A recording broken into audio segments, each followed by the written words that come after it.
students and scholars, teachers and trainers, professors and professionals, listeners, learners, the most honorable President Prime Minister Narendra Modi ji, respected ministers and doctors, honorable advocates, advertisers, administrators and advisors,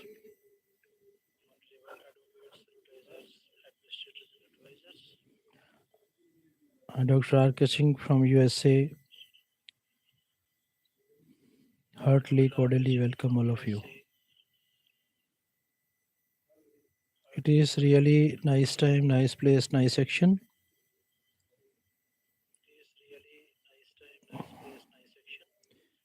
You are listening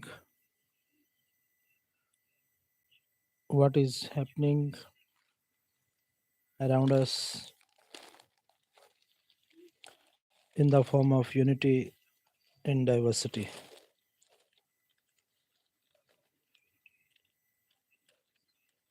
It is said that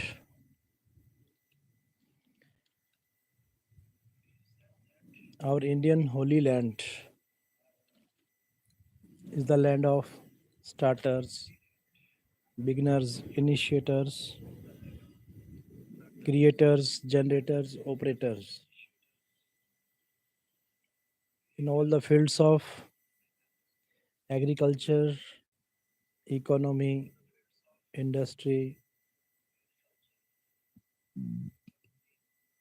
politics, social and economic changes, in all the sectors of services. We see today revolutionary and visionary change, especially in communication, means of transportation, railways, post office, hospitals, in defense. All the sectors are growing by the dynamic energy of our youngsters because of its social and spiritual values. On social media, today our youngsters are going ahead by being creators. So it is really a thing of proud for our nation.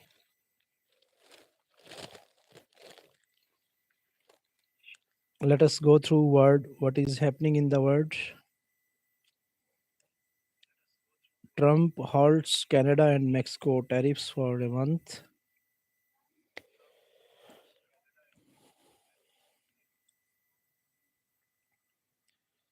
US President Donald Trump delayed the start of tariffs on neighbors Mexico and Canada for a month on Monday.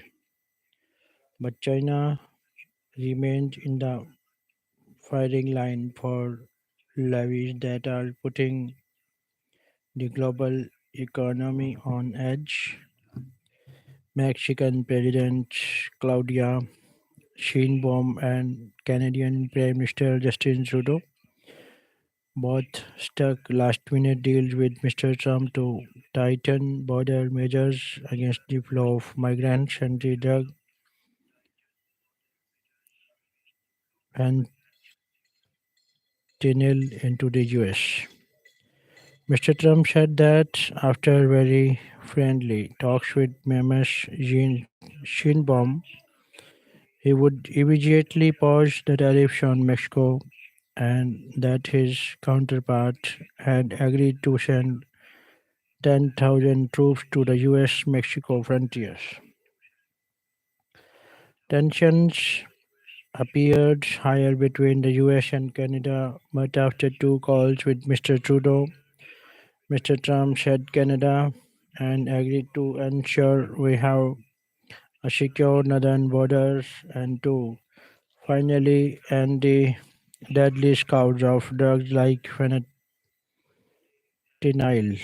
Mr. Trudeau said Canada would deploy nearly 10,000 frontline officers to help secure the border, list drug cartels as terrorists, appoint a fentanyl killer, and crack down on money laundering. It was not clear the real extent of the changes on the border, given that Canada said in December it already had 8,500 personnel deployed, but China is still due to face a further 10% duty on top of existing levies.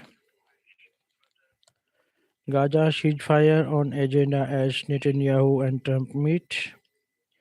Israeli Prime Minister will be the first foreign leader to be hosted by the US President after joining office. Tel Aviv vows to send a team to mediator Qatar to discuss second phase of ceasefire against agreement. News from Agence France Press from Washington. Israeli Prime Minister Benjamin Netanyahu was set to meet Donald Trump on Tuesday, the first foreign leader hosted by the new US president, with the pair poised to address the fragile Gaza truce. After Mr. Trump claimed credit for securing the Israel Hamas truce after more than 15 months of fighting and bombing, he was likely to urge his ally to stick to the deal, parts of which have yet to be finalized. In a possible sign of progress, Israel said hours ahead of the White House meeting that it was sending a team to mediator Qatar to discuss the second phase of the ceasefire agreement, which could lead to a more permanent end to the war. Palestinian group Hamas said on Tuesday that negotiations for the second phase had begun with spokesman Abdel Latif Al-Kun saying the focus was on shelter, relief and reconstruction for the war-ravaged Gaza Strip. Mr. Trump has touted a plan to clean out Gaza, calling for Palestinians to move to Egypt or Jordan. Both countries have flatly rejected his proposal, as have the territories' own residents. Gaza not garbage. Trump thinks Gaza is a pile of garbage. Absolutely not, said Hatem Azam, a 34-year-old resident of the Gaza Gaza Strip. Trump and Netanyahu must understand the reality of the Palestinian people and the people of Gaza. This is a people deeply rooted in their land. We will not leave, he added. US Philippine fighter aircraft jointly patrol disputed shoal region guarded by China. Associated Press from Manila, US and Philippine fighter aircraft staged a joint patrol and training on Tuesday over a disputed South China Sea shoal where Chinese fighter jets fired flares last year to drive away a Philippine aircraft, Philippine officials said. The joint patrol air intercept deals over the hotly disputed Scarborough Shoal of the northwestern Philippines were the first very long-term treaty allied since U.S. President Donald Trump took office again.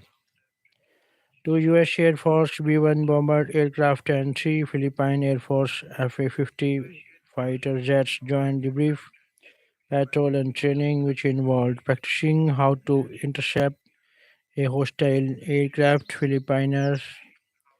Philippine Air Force spokesperson Maria Canchulo Castillo said in a news briefing it was not immediately known if the joint patrol encountered any challenge from Chinese forces guarding the shoal.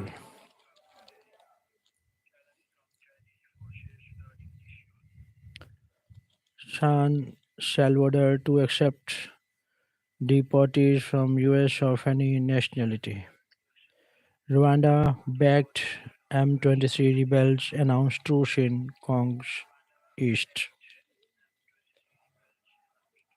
Mistakes over tragedy wills, sparking lawsuit.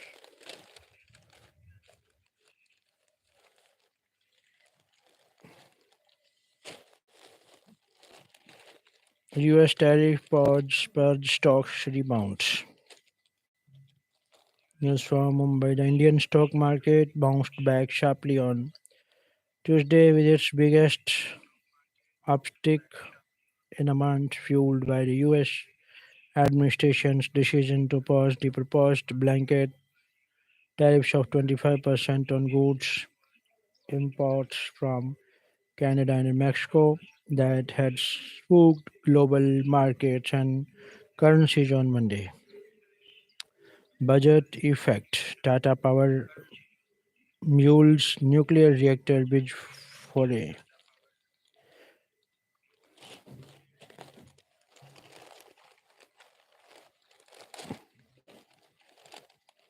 Monetary and fiscal policies need to work in tandem. OBC scholars not paid fellowships since June, Center says. News from New Delhi, the Hindu Bureau. Research fellows from other backward class communities have not received their scholarship payments under the National Scholarship for OBC scheme since last June.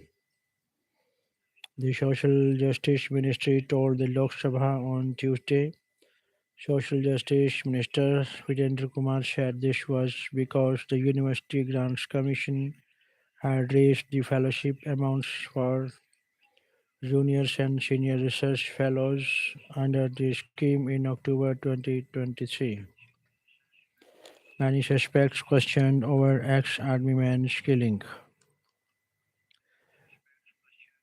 Many youth from Kulgam whose names figured in past FIRs summoned. Mass detentions reported in nearby Shopian and Anantnag too. Ancient Congress question centers claim of normalcy in J&K.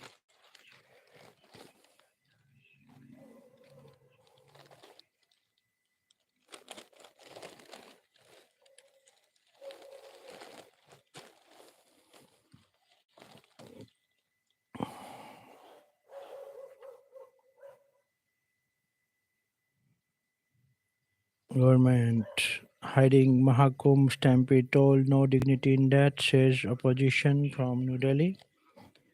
BJP government used earth movers to remove bodies, SP chief says from New Delhi. Prime Minister did not speak on people's issues, says opposition from New Delhi, receiving to Prime Minister Narendra Modi's reply to the debate on the motion of thanks to the President for her address to the joint session of Parliament. The opposition leaders on Tuesday said it did not address issues concerning common people. I think he was lost his connect with people and their needs. This is what it seemed from his speech. Lok Sabha member from Wayanad and Congress General Secretary Priyanka Gandhi were told reporters outside Parliament. BJP MP urged the Speaker to take action against Rahul. News from New Delhi repeated deliberate pressure being used to malign us, says Ishi from New Delhi. Delhi voters today Delhi votes today are BJP and Congress locked in close contests.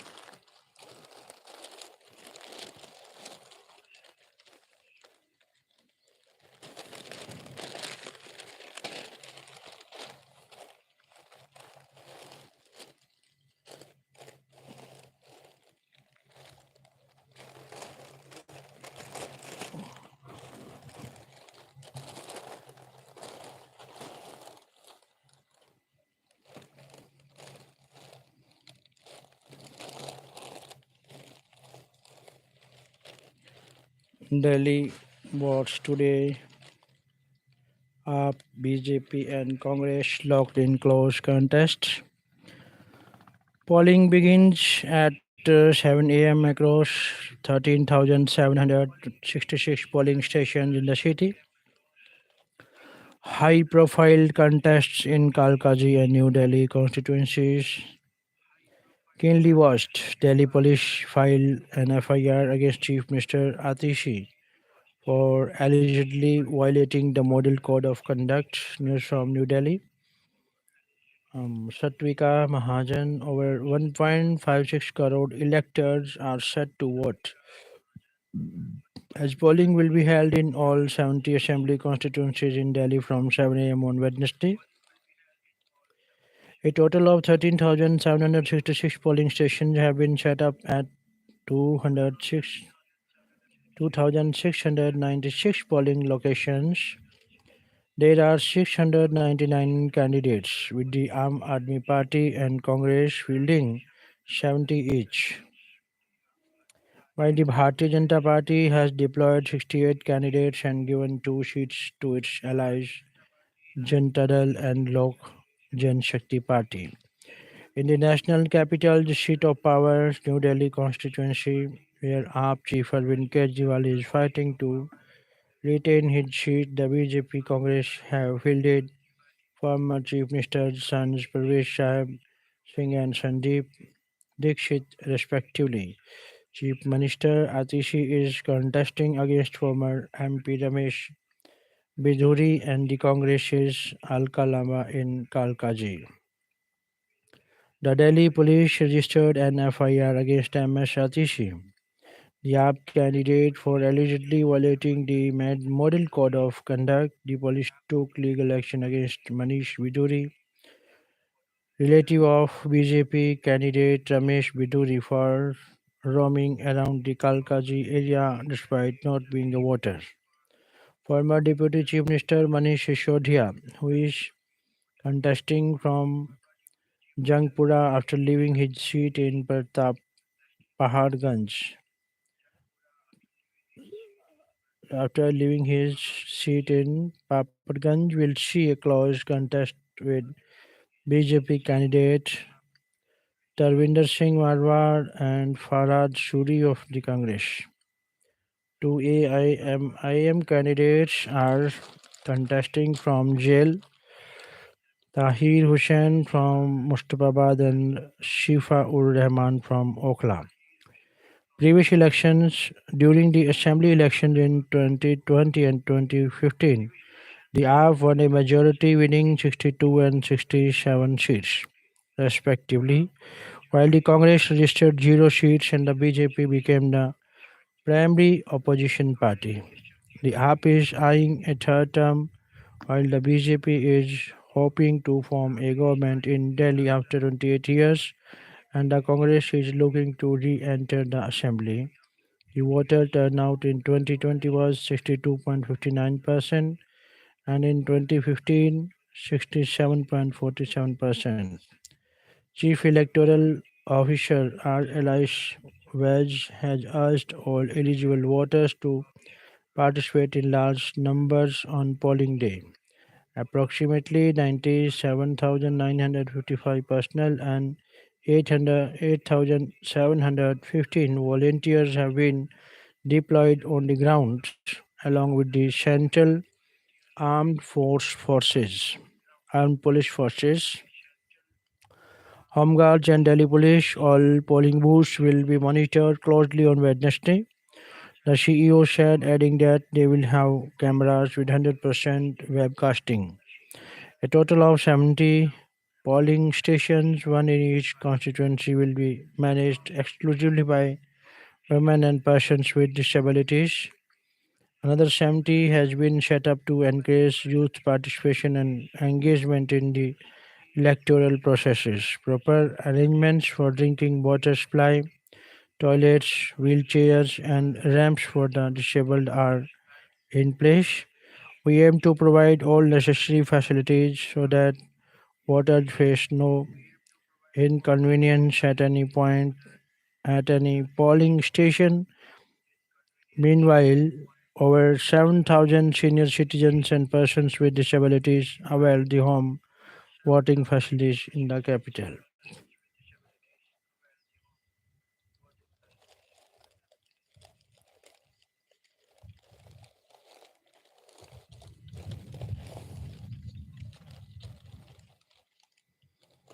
Elections to 33 municipal bodies in Haryana to be held on March 2nd. News from Gurugram. Marquee names lined up as 8th edition of Bengal Business Summit starts today from Kolkata.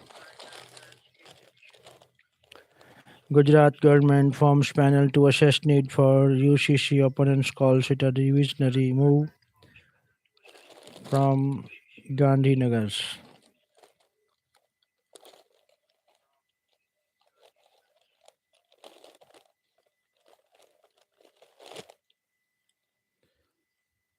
Gandhinagars Fast Trust of India. The BJP government in Gujarat on Tuesday formed a committee headed by a retired Supreme Court judge to assess the need for the uniform civil codes in the state and also draft a bill for the same, while the opposition said the decision was aimed at diverting attention from pressing issues ahead of the upcoming local body polls. The government claimed rights of the tribal communities will be protected if the UCC is implemented. The five members committee to be headed by Justice Ranjana Desai will submit its report within 45 days, following which a decision about implementation of the USCC will be taken. Chief Minister Bhupender Patel and reporters here. The committee will meet religious leaders, including those from the Muslim community, for consultation. Other members of the committee are retired IAS officer CL Meena, Advocate R.C.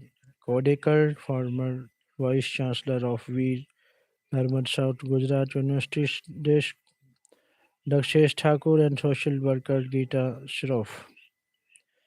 Mr. Patel said his government committed to fulfill Prime Minister Narendra Modi's resolve to implement the UCC across the country. MS Shroff and Mr. Thakur said the state government's approach is sensitive and shows it is committed to closing the loopholes in laws and ensuring justice to all. However, leader of the opposition in the state assembly, Amit Chawla, said the BJP is more interested in the politics of minority and majority. UCC will hit tribal life.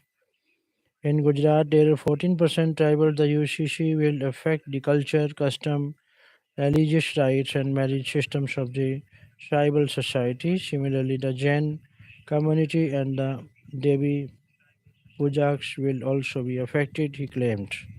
Aam Aadmi Party state chief Ishudan Gadhvi said the BJP raises the UCC issue wherever there is an election.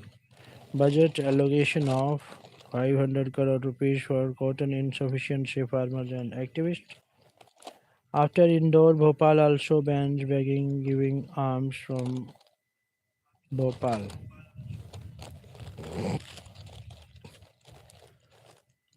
Pawar constitutes panel to probe bid fund allocation scam.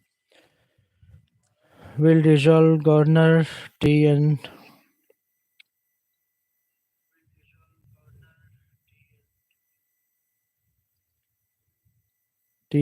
Tussle in the spirit of the Constitution, said Supreme Court.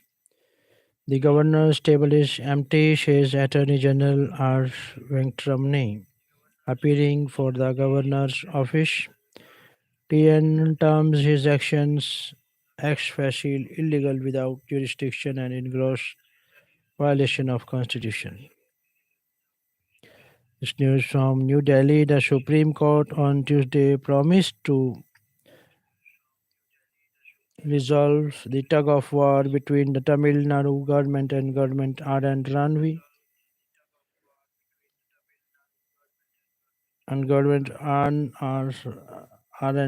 in the spirit of the Constitution. And in the interest of one and all, even while holding our hope that the freeze in ties could be resolved over a cup of coffee after the scheduled court hearing on February 6.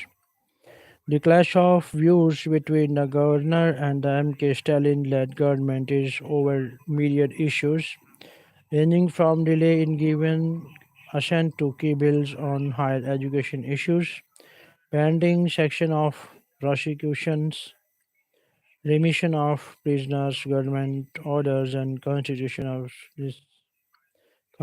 of search committee for the appointment of vice chancellors. The governor's table is empty. There is nothing on it at all. Attorney General R. Venkatramani, appearing for the governor's office, told a bench of justices J.B. Pariwala and R. Mahadevan. He was referring to the governor's action of referring 10 reenacted bills, largely concerning higher education, to the President on November 18, 2023.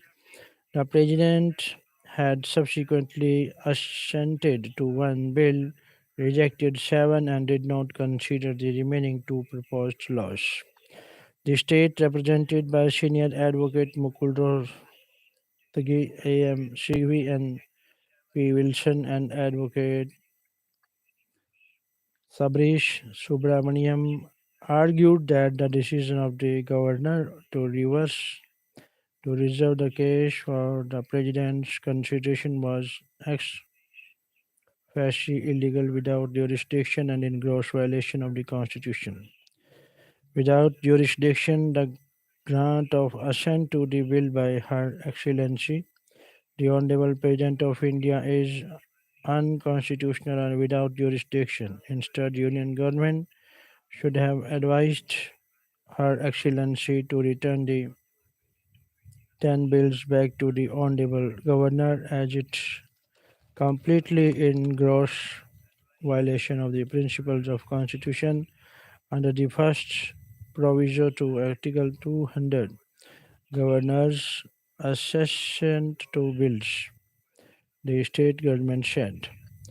Justice Pardiwala inquired whether there were any specific considerations that ought to wait on the governor for referring a bill to the president and subsequently how the president would look into a bill sent by the governor.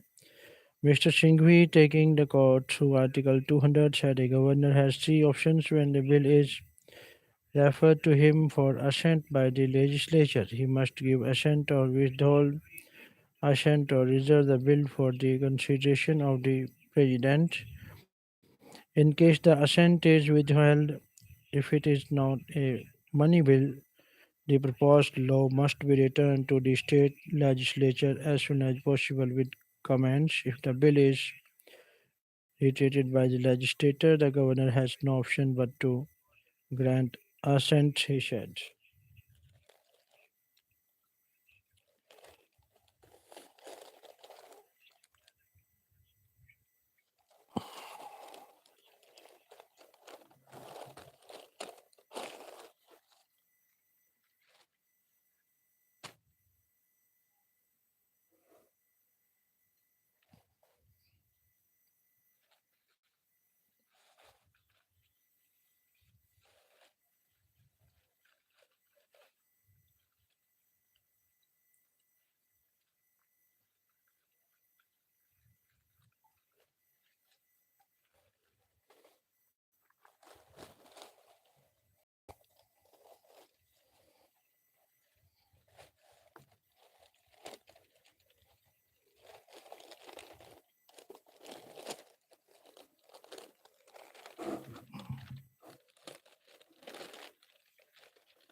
Childhood stolen as underage pregnancies rise in Karnataka.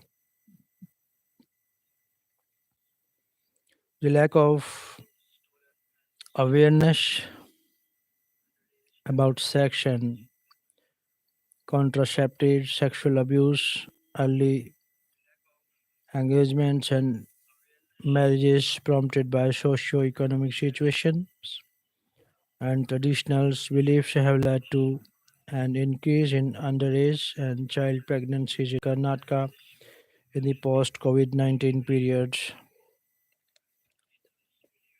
I had gone for a field visit to a village in Bagalkot district last year when I came across a girl who had a bump that clearly indicated that she was pregnant.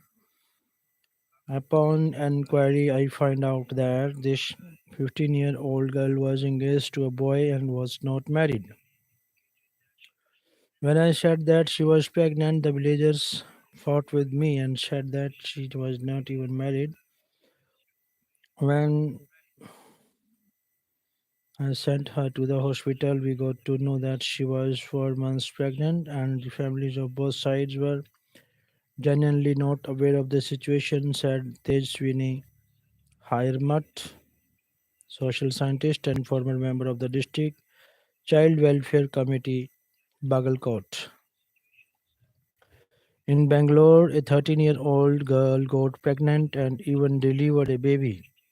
She had no awareness of what happened to her and did not even know the concept of pregnancy.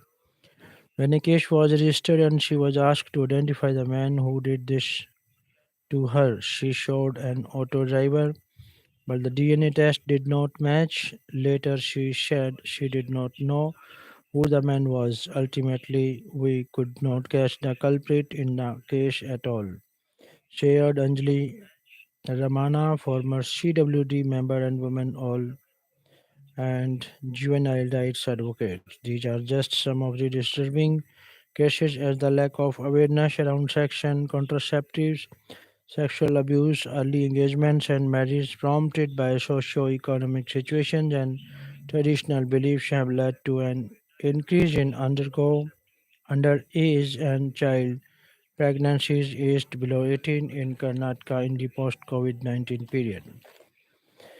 According to data presented by Women and Child Welfare, Mr. Lakshmi Habalkar in the Legislative Assembly session in December, 252 cases of underage pregnancies were registered before the Child Welfare Committee in 2021 to 22, 405 cases in 2022 to 23, and 709 in 2023 to 24. The minister attributed this increase to changing family systems, use of social media by children, increasing child marriages and POXO cases, more love affairs among teenagers, and traditional practices. Activists who work on the ground lauded the government for at least acknowledging that there are cases of underage pregnancies rather than denying them. However, they said what is reported is very small number of cases while the reality paints a graver situation. The why of it all, one of the main causes of underage pregnancies is child marriage, which is still prevalent despite efforts from both activists and government officials. Teshwini recalled how in the past pandemic years, children who were in the age group of 9 to 12 were increasingly getting married. Before that, we usually saw cases where girls between the ages of 15 and 17 were getting married. But during the pandemic, we saw really young girls, some of whom had not even lost all their baby teeth, getting married. This is might have been because of the socio-economic crisis. Subsequently, in 2022, we saw a huge increase in the number of child pregnancies, she said. It is not noteworthy. It's also noteworthy that the post-pandemic period was also the time when there was a lot of migration as people went back in search of jobs to bigger towns and cities. Marriage is still considered an institution that guarantees safety and security. especially in rural areas. Around 2022, many men found jobs in cities, and those who had daughters who were around 15 to 16 years of age married them off for safety reasons. She had a resident from a village in Yagir district. Migration to Bengaluru, especially from northern states, also led to an increase in the number of underage pregnancies. According to activists, men who are working in Bengaluru often bring a few girls from their states here for household work. Those girls come from far off places with no education and end up getting pregnant here, said Anjali. Anjali also spoke about how society views marriage and pregnancy as a means to tame women. There are a lot of families that fear that their daughters will fall in love with a boy of a different caste or class, and that is why they marry them early. Then the couple will have no idea about how to handle their sex lives and they get pregnant young, she said. Lack of awareness. With conversations about sex and contraceptives still viewed as taboo in Indian societies, girls in child marriages often end up getting pregnant without intending to. Girls do not get decision making rights after marriage. Many are still not even aware that sex makes them pregnant, said Vasudeva Sharma, NV Executive Director at Child Rights Trust, who has worked extensively with girls who were married and got pregnant before becoming adults. No one had spoken to the girls I worked with about contraceptives or sex, even in hospitals. When they arrived, some of the staff asked them inappropriate questions and blamed the girls and her family. What is our system doing, especially in villages? There is no way that Anganwadi workers or Ashas or general health workers are unaware of girls being married.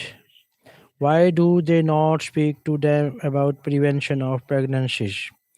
Activists speak widely about systematic failure on many levels when it comes to underage pregnancies. They demand that doctors and medical workers should take more responsibility to prevent pregnancies in hospitals. They'll convince the doctors that the girl is dependent on her husband, and if the case is reported, then he'll be sent to jail and the girl will have to face the consequences. Hence, in many cases, they do not report it. What is being shared by them is only 5% of cases that come in touch with said. Considering the serious health risks that come with underage pregnancies, Vasudeva also argued that ground level health workers should be much more vigilant. In Bengaluru, we see cases of underage pregnancies more in rural patients than in urban ones, said Dr. Spurti G. Jamni, consultant obstetrics and gynecology, Manipal hospitals, Whitefield, those in urban areas generally are aware of safe sex and contraceptives. Even then, when they come for consultation for other gynecological issues, we educate them about safe sex and contraceptives. No government department. However, there is no specific government department which deals with these pregnancies, while the Women and Child Welfare Department keeps tab on the cases reported and has officers to stop child marriage. The health department is only concerned with reporting cases which come to hospitals. According to the existing regulations, in fact, there is no data on the exact number of underage pregnancies in the state, while the CWCs only provide data about the number of cases registered. The health department says there is no authenticated data in this regard. Activists warn that if appropriate steps are not taken now to prevent these pregnancies, then the state and the country will suffer long term human capital losses. First of all, the birth rate of the country is on the decline. If our existing children are also subjected to pregnancies and these hardships, then what will happen to our human capital in a few years? The government should seriously think about this, remarked Swami.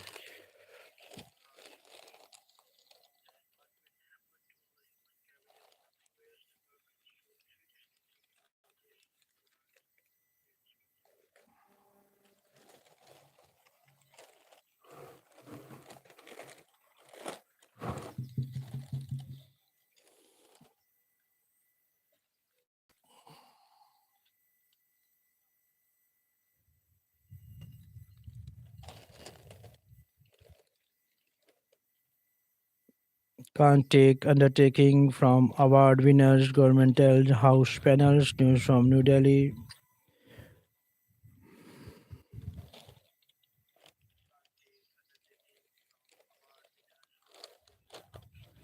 China hits back at the US with good tariffs. Google investigation agents France press from Beijing.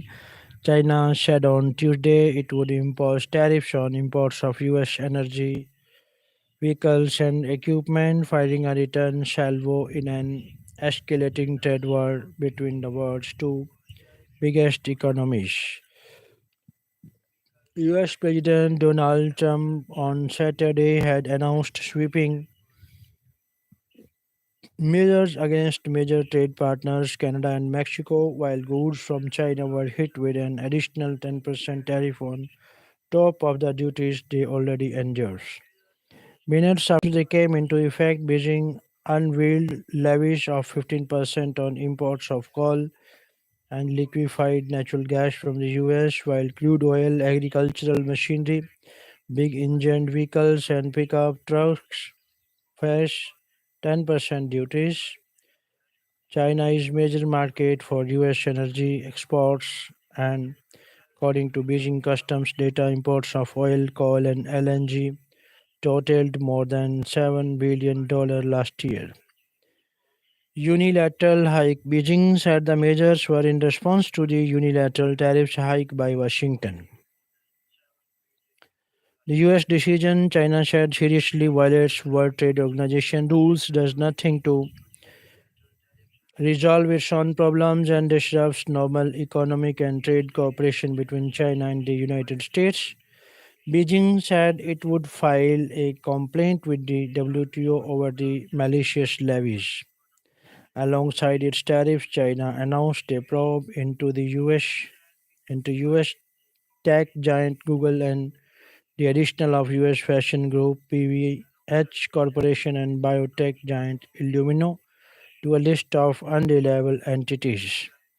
Beijing also unveiled fresh export controls on rare metals and chemicals used in a range of industrial appliances. Mr. Trump had said his tariffs aim to punish countries for failing to halt flows of illegal migrants and drugs into the US. He said on Monday that he planned a call with Chinese counterpart XI Jinping in the next 24 hours. US deports Indians as Trump tightens immigration rules. US military aircraft takes off with 200 people. Indian side said to have confirmed nationality of all individuals before they were put on the plane. News from New Delhi. Days before Prime Minister Narendra Modi's expected visit to the US, the Donald Trump administration had started the process of deporting illegal Indian immigrants. Sources confirmed that a wide-bodied military aircraft took off from the US early on Tuesday morning carrying around 200 Indian nationals. Official sources here said that the Indian side confirmed the nationality of all the citizens, individuals.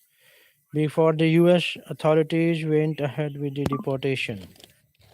Mr. Modi had spoken to President Donald Trump last week, following which the White House announced that the Prime Minister was expected to visit Washington, D.C. in February. We will work together for the welfare of our people and towards global peace, prosperity, and security, Mr. Modi said after the telephone conversation. Shortly thereafter, Mr. Trump addressed the issue of illegal immigration from several countries, including India, and said, Mr. Modi, will do what's right when it comes to taking back illegal Indian migrants from America. The conversation was held against the backdrop of reports that the two sides were in discussion over the presence of at least 18,000 Indian nationals in the US who were being viewed as illegal immigrants by the Trump administration. The United States is vigorously enforcing its border, tightening immigration laws, and removing illegal migrants. These actions send a clear message: illegal migration is not worth the risk. A US Embassy spokesperson said here on Tuesday in response to a question on the deportation of the Indian nationals. Indian sources, however, pointed that while the deportation of Indian nationals who had handed in the US through dubious means was not new, the use of military aircraft to carry out the task was a new method. Prime Minister slams opposition in LS mocks Kejriwal. Voting for all 70 seats in Delhi today. Over 1.56 crore voters will seal the fate of candidates in the election to the 70 assembly constituencies in Delhi on Wednesday. Polling will begin from 7 a.m. at 13,766 polling stations that are being set up at 2,696 locations. There are 699 candidates in the fray, with the Aam Aadmi Party and Congress fielding 70 candidates each, while the BJP has fielded 68 candidates, giving two seats to its allies, the JDU and the LJP.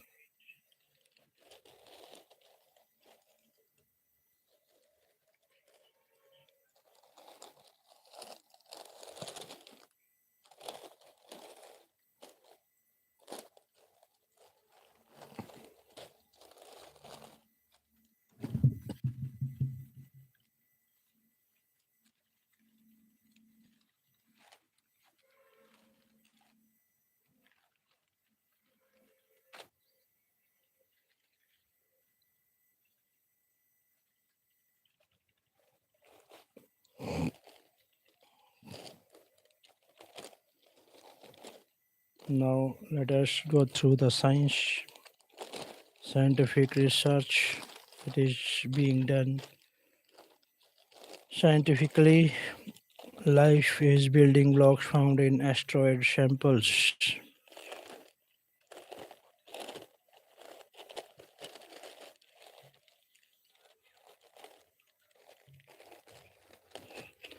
The promises and problems of using bacteria against plastic. Plastic waste has driven biologists to look for sustainable solutions. Some of them study bacteria that can chew up plastics, while others work directly with enzymes that can clean up waste. Multiple scientists have turned into entrepreneurs, telling companies to use their solutions on a larger scale.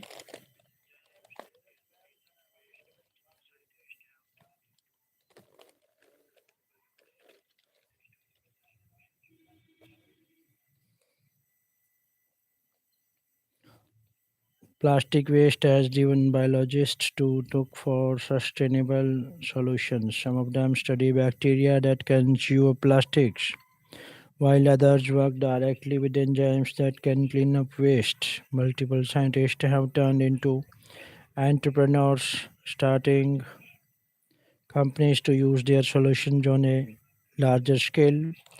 Over a period of 65 years since the large scale production of plastic started, almost 8.3 billion tons of plastic has been produced. Out of this, less than 10% has been recycled. Almost 4.9 billion tons are present in the environment in some form or others.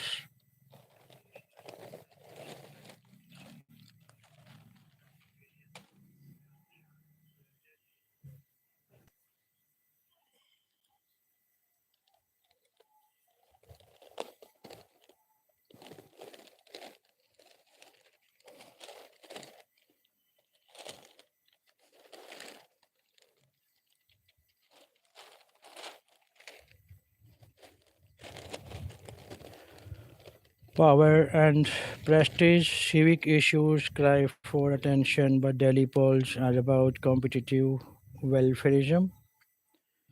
Delhi is not much more than a union territory with limited powers for its legislature and government. The division of powers between the lieutenant governor and the provincial government has been a matter of perennial debate and has curtailed the role of the latter. The USS WHO exit a chance to reshape global health. On January 20, 2025, the United States government issued an executive order to withdraw from membership of the World Health Organization.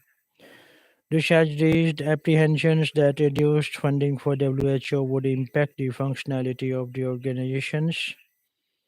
However, as the executive decision by the US government has already been made, it is time to reflect on some fundamental questions, such as why a single country's exit from WHO is causing so much concern. How can the USA's exit from WHO be converted into an opportunity to create a stronger WHO? What Why is there a need for an increasingly greater role of countries in Asia and Africa in global health? Funding intricacies. To understand the impact of the USA's withdrawal on WHO funding, we need to understand WHO's funding system. There are two broad categories of funding sources. In the first, the assessed contribution is a fixed amount each WHO member state must pay annually as a sort of membership fee. This is what the US president has argued of being disproportionately high and cited as one of the four reasons for assessed contributions ensure assured funding which WHO uses to pay the salaries of regular staff, both technical and administrative, and maintain resources. The organization needs to ensure a continuity of rations.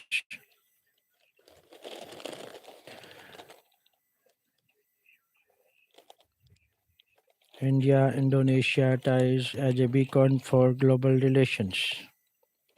India must further strengthen its investment in school education. Besides some high profile announcements, such as an A1 Center of Excellence for Education with an allocation of 500 crore rupees, broadband connectivity for schools, the expansion of five third generation IITs, and increased funding for Indian knowledge systems. Budget 2025 has promised higher allocations for education compared to last year's revised estimates. There was a 7% increase for higher education, although the actual expenditure for 2023 to 24 was 10% more than the 2025 to 26 budget estimates.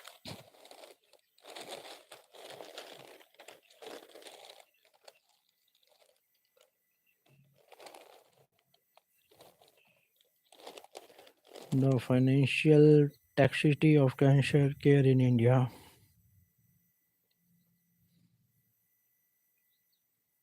Continuing drugs menace in Punjab. Legal and polishing solutions are not enough. State of play Bhashyam Kasturi. For decades, Punjab has been struggling to tackle drug trafficking. Its proximity to the heroin producing golden Crescent, Pakistan, Afghanistan, and Iran makes it vulnerable to the problem. This is why the drugs menace is also a national security issue. Last August, as the Punjab Governor Gulab Chand Kataria said, the state, which shares an international border with Pakistan, has been facing challenges from the neighboring country, which is fighting a proxy war by sending drugs and weapons to create disturbance in India. Apart from Punjab, Pakistan has also lately been sending drugs to the Jammu region.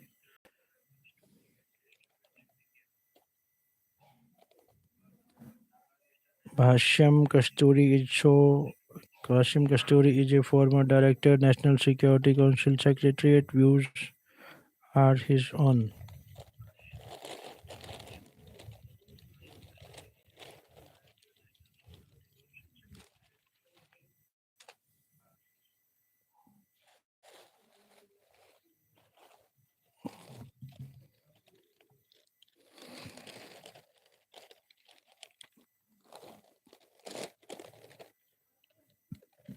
Rajnath Singh denies Rahul's allegations on Army Chief's remark. US deports Indians as Trump tightens rules. The US Department of Homeland Security had flown out a large frame charter removal flight on October 22, 2024, carrying Indian nationals who had attempted to enter the US illegally. In a statement, the DHS has informed that since June 2024, the outfit had removed or returned over 160,000 individuals and operated around 495 international repatriation flights to more than 145 countries, including India. Tuesday's exercise indicates a continued dialogue between the Trump administration and the Indian authorities. External Affairs Minister S. Jaishankar had met the new U.S. Secretary of State Marco Rubio soon after the January 20 swearing in of Mr. Trump. Emphasizing the policy of the Trump administration regarding illegal immigration, Mr. Rubio said on January 26, President Trump has made it clear that under his administration, America will no longer be lied to nor taken advantage of. It is the responsibility of each nation to take back their citizens who are illegally present in the United States in a serious and expeditious manner.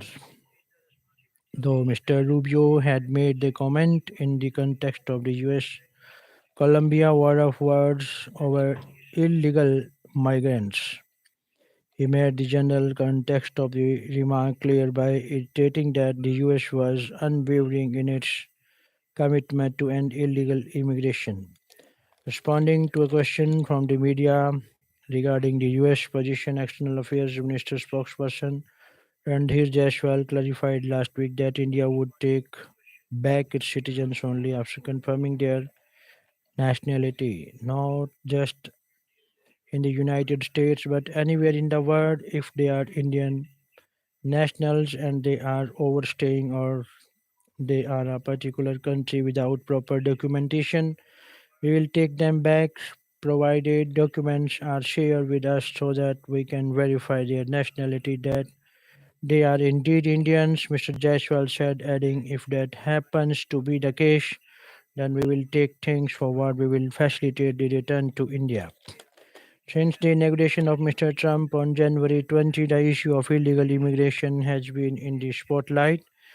It was a major poll plank during his campaign. Indian sources informed that New Delhi is duty bound to take back Indian citizens if they are found to be staying in foreign countries by using illegal means, but also pointed out that there is an air of uncertainty within the US over the tough immigration policy and because of defunding of several federally funded projects as a result of the activists of the Elon Musk-led Dodge Department of Government Efficiency.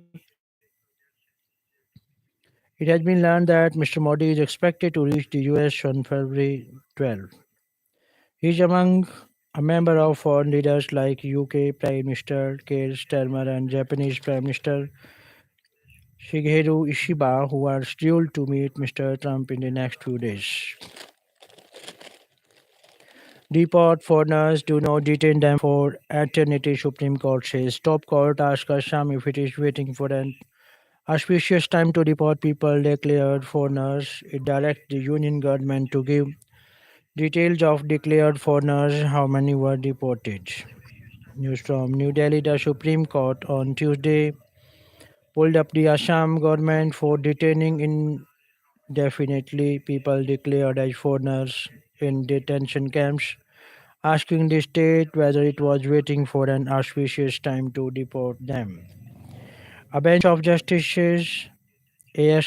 Oka and Ujjal Bhuyan expressed surprise at the state's affidavit that it was not sending nationality verification forms to the Ministry of External Affairs as the address of the detainees is their native country was not known. Noting that once the detainees were identified as foreigners, they ought to be deported immediately. The bench asked whether the addresses of the foreigners should be of any concern to the authorities here. Why should it be our concern? You deport to their foreign country. Are you waiting for some muhurat, auspicious time? Once you declare a person as a foreigner, then you have to take the next logical step. You cannot detain them for eternity. Article 21 of the Constitution is there. There are many foreigners you deported. The bench asked the counsel appearing for Assam. The bench further ordered the center to inform the court in what manner the cases of persons whose nationality is not known were being dealt with. The court also directed the Union government to place on record the details of declared foreigners and the details and the number of persons who had so far been deported. The court directed the state to file a proper affidavit reporting compliance. If the state government finds that nationality verification forms have been sent 2 months ago, it will immediately issue a reminder to the Ministry of External Affairs as soon as reminder is received by the ministry. Effective action shall be taken by the ministry on the basis of nationality status verification, the court orders.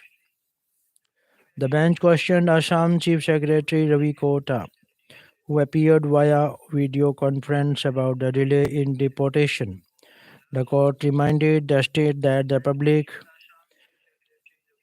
exchequer was bearing the cost of the detention of the foreigners in the detention centers. My information is that attempts are being made to figure out if Bangladesh will take these people out. Bangladesh is refusing. India says they are not Indians. Bangladesh says they are not Bangladeshis. They have become stateless. They are in detention for over 10 years. Bangladesh says they wouldn't accept anyone who lived in India for many years. Senior advocate Colin Gonsalves, appearing for a petitioner who raised the issue of the deportation of declared foreigners and facilities at the detention center in Assam, submitted. Solicitor General Tushar Mehta said he would sit with the highest authorities to sort out the issue. Let me sit the Ministry of External Affairs. It is not a state subject, it is a central subject which is dealt with by the center, Mr. Mehta said. The court listed the case for February 25. Maharashtra police rescue woman and child kept in chains.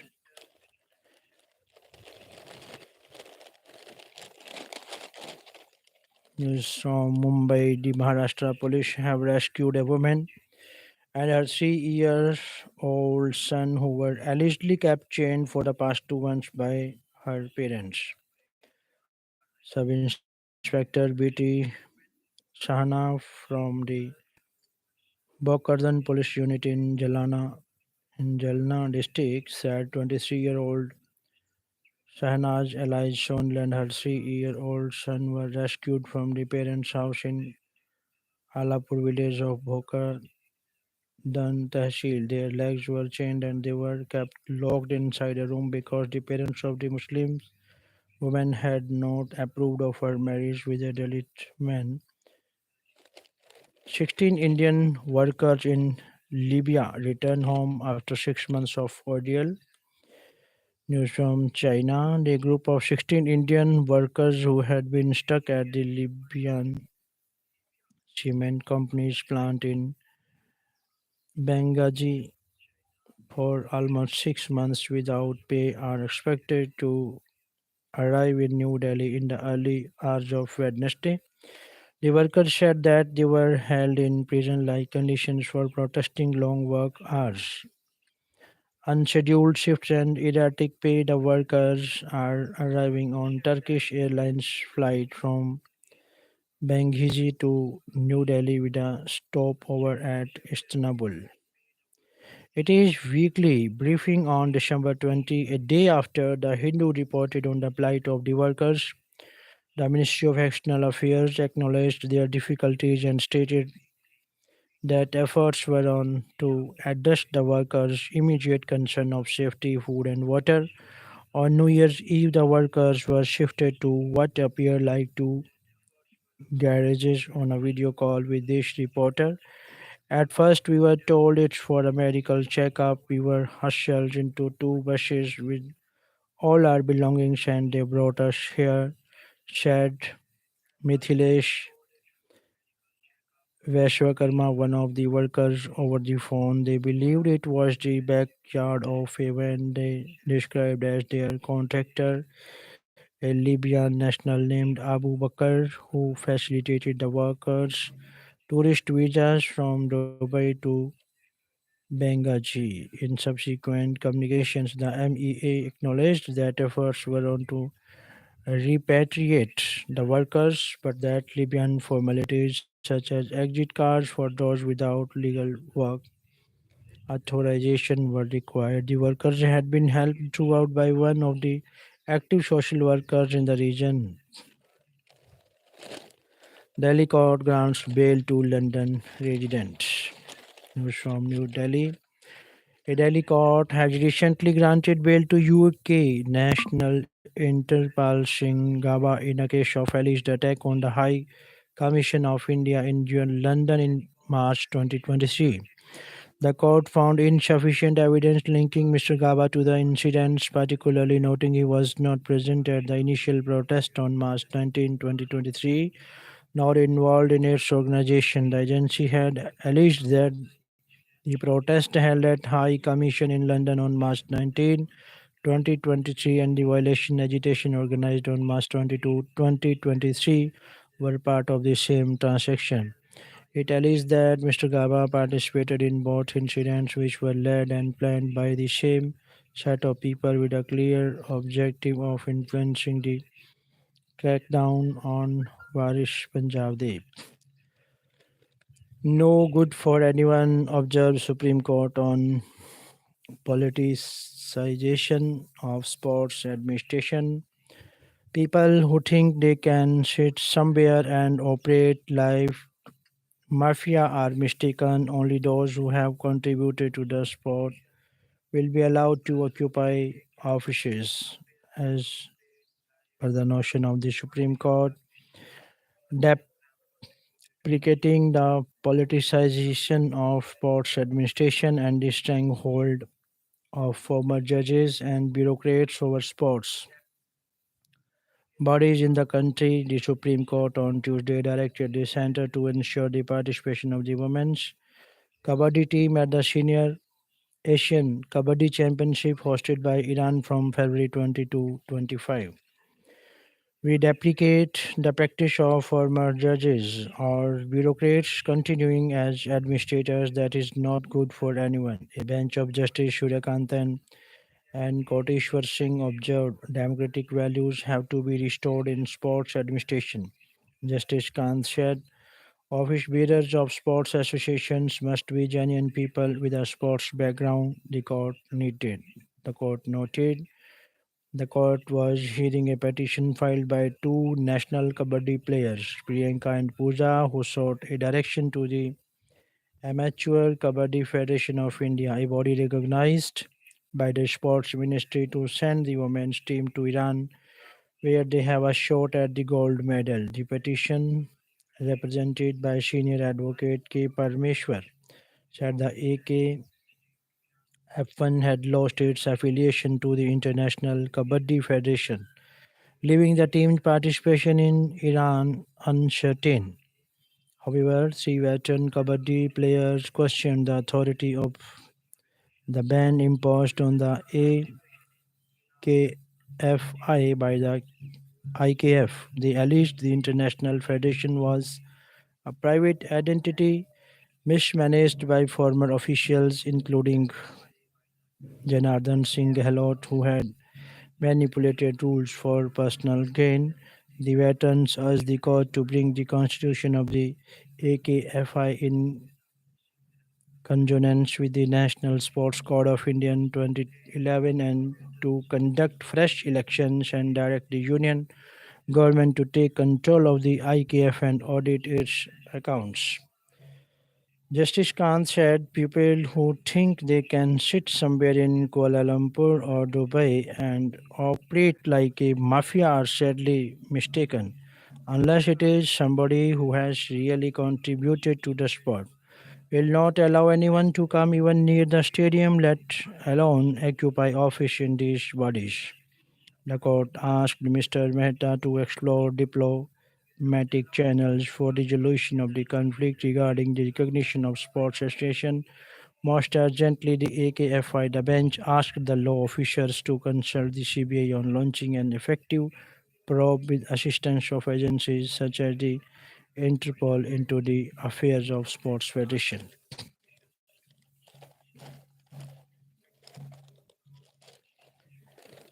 The daily quiz World Cancer Day is observed on February 4 every year. Here it is given in the form of quiz. How beggar thy neighbor policies can make global trade come to a standstill.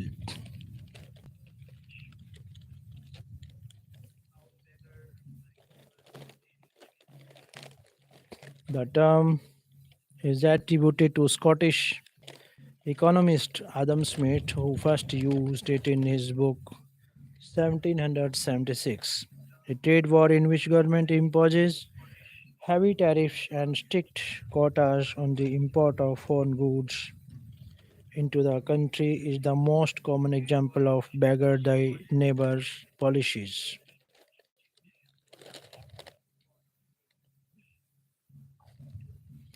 Beggar thy neighbor policies refer to protectionist economic policies adopted by governments that are aimed at benefiting a country's economy at the expense of other countries. A trade war in which the government imposes heavy tariffs and strict quotas on the import of foreign goods into the country is the most common example of beggar thy neighbor policies. Central banks of countries can also engage in beggar thy neighbor policies through currency wars wherein they depreciate the value of their domestic currencies again foreign currencies in an attempt to boost their domestic exports and to discourage the import of foreign goods. Origins of the idea. The term is attributed to Scottish economist Adam Smith, who first used it in his well-known 1776 book, The Wealth of Nations. He coined the term to criticize mercantilists of his time who advocated Protectionist policies such as the imposition of tariffs and other forms of trade barriers in order to